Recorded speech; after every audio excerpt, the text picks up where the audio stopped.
broke yesterday about Caitlin Clark making the AP all-time college women's basketball player list.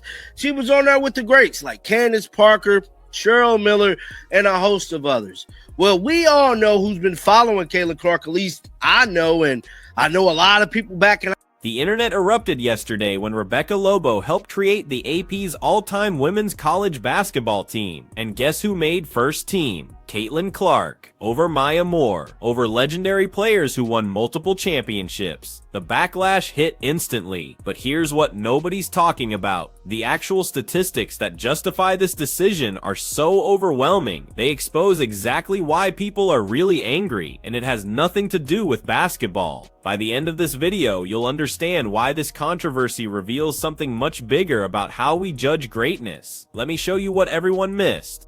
As y'all can see right there, Cheryl Miller is clearly on the list. It's stated for many college basketball experts selecting the greatest players of the women poll era. You know, it sounds easy until they try it. So ultimately, they got Diana Taurasi on there, Cheryl Miller on there. How many people from UConn gonna be on there, bro? That's what I want to know. Nearly impossible. Rebecca Lobo. Rebecca Lobo, former UConn star, Hall of Famer, now analyst, she was one of the experts who assembled this list, and listen to how she describes the process. Extraordinarily difficult to separate college careers from professional achievements. Translation? They had to ignore everything that happened after graduation, judge players purely on what they did in college. 4 years. That's it. And when you apply that standard consistently, something shocking happens. Players you assumed were untouchable suddenly have competition, real competition, from someone who rewrote the record books in ways nobody thought possible. So this is the list right here. It says Taurasi helped UConn win 3 national championships, including carrying the Huskies to the last 2 basically on her own during her junior season. Now, guys, we got to remember, too, you know, not to take anything away from the great Diana Taurasi. She was playing, man, it really wasn't that much talent. It wasn't like how it is now, bro. That's all I'm going to say.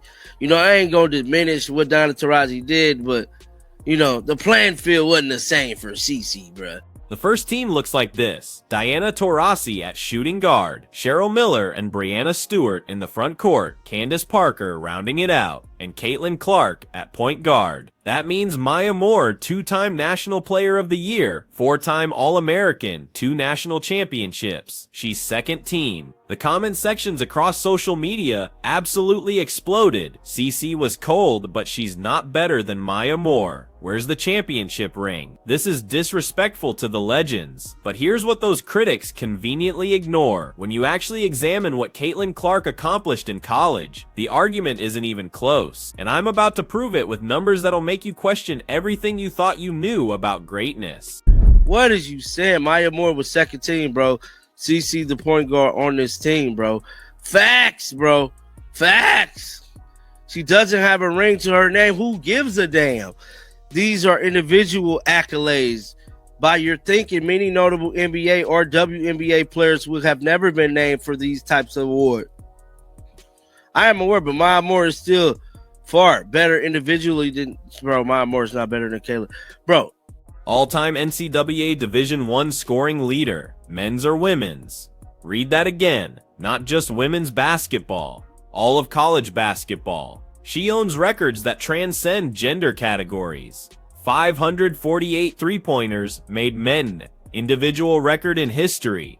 First player ever to lead her conference in both scoring and assists for 4 consecutive seasons. Not 3 seasons, not 2. 4 straight years of complete offensive dominance. Most 30-point performances in major college basketball history. 56 games. First player to record a 40-point triple-double in NCAA tournament history.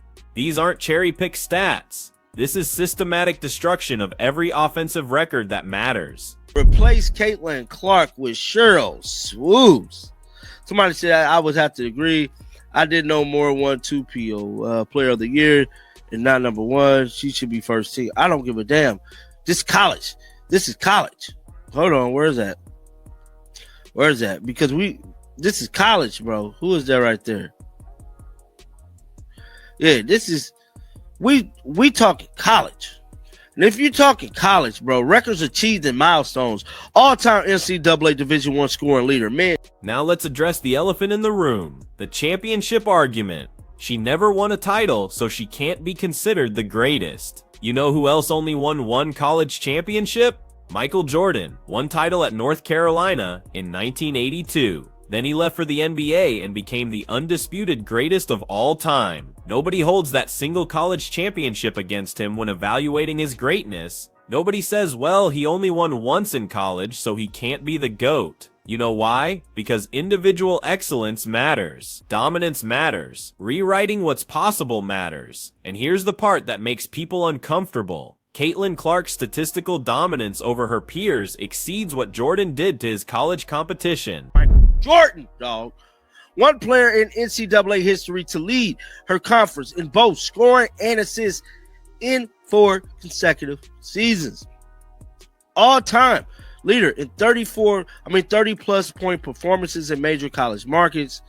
56 such games. First player to record 40-point triple-double in NCAA tournament. Now, as I'm reading this, it sounds a lot like when her number got. Look at the context of her achievements. She played in the modern era against elite competition. Paige Beckers, Cameron Brink, Angel Reese, generational talents who will dominate the WNBA for years. She faced defensive schemes specifically designed to stop her. Box and 1 defenses, triangle and 2, double teams 30 feet from the basket. And she still averaged 28 points per game for her career. Still dished out assists at an elite level. Still carried Iowa to back-to-back national championship games. Diana Taurasi played in an era with less overall talent depth. That's not disrespecting Taurasi. It's acknowledging reality. The sport evolved, the athletes got better, and Caitlin Clark dominated anyway. I don't give a damn how you feel. I don't give a damn that you mad that your favorite WNBA player didn't make the list or Caitlin Clark passed up some of y'all greats. But I don't care. Caitlin Clark, it's Michael Jeffrey Jordan. And we all know who Michael Jeffrey Jordan is. We need not talk no more. We need not talk no more because that's how profound. He worked 23, she worked 22. You got to be 21, 22, 23, 24 to be even considered in this conversation a great. Here's where it gets really interesting. The criticism of Rebecca Lobo in this selection reveals something deeper about how we value achievement. When a young player breaks records and dominates statistically, there's this instinct to protect the legends, to find reasons why the new accomplishments don't count as much. Different era, stat padding, no championship. These are defense mechanisms, because accepting that someone new reached a higher level means admitting the old standard wasn't the ceiling. It was just a floor. And for fans who built their identity around defending previous generations, that's threatening. It challenges their entire framework for understanding greatness. Together on like a super team. That's why you gotta love 2K. Now, you know, that was the article there that had came out. Going back to J-Mac, you know what I'm saying? This was the picture of all the ladies. I spoke briefly about this yesterday in a video. I didn't go all in like I'm doing now. Notice how Caitlin Clark herself responds to the honor. Humble, gracious. It means a lot to be named alongside players I looked up to. No arrogance. No claiming she's definitively better than Maya Moore or anyone else. Just appreciation for being included in the conversation. That's the mark of someone who understands legacy isn't about tearing others down, but her humility doesn't change the facts, and the facts are undeniable. She accomplished things in college basketball that literally nobody had done before. The question isn't whether she deserves first team. The question is whether we're mature enough to acknowledge it without feeling like we're betraying the players we grew up watching. I mean, what an accomplishment and what an honor, Taurasi said, to think about the history. So boom, her play court being named AP. Here we go, CC, one of the most honors in college sports. Caitlin Clark. It means a lot to be named to this all-time list alongside players I looked up to. Let's talk about what Diana Taurasi actually said. What an accomplishment and what an honor. To think about the history, she gets it. Taurasi understands that being included on an all-time list with Caitlin Clark doesn't diminish her legacy. It elevates the entire sport. When the current generation pushes boundaries, it makes everyone's achievements more impressive. It shows the sport evolved because of what the pioneers built. That's how progress works. You honor the past by surpassing it, and the legends who truly understand greatness celebrate that. They don't feel threatened by it. I retired. Luckily, your boy John Liquidator had the honor of being there to witness it all. And they was reading it down the line like this. Took a mighty long time, bro, to get through all her accolades.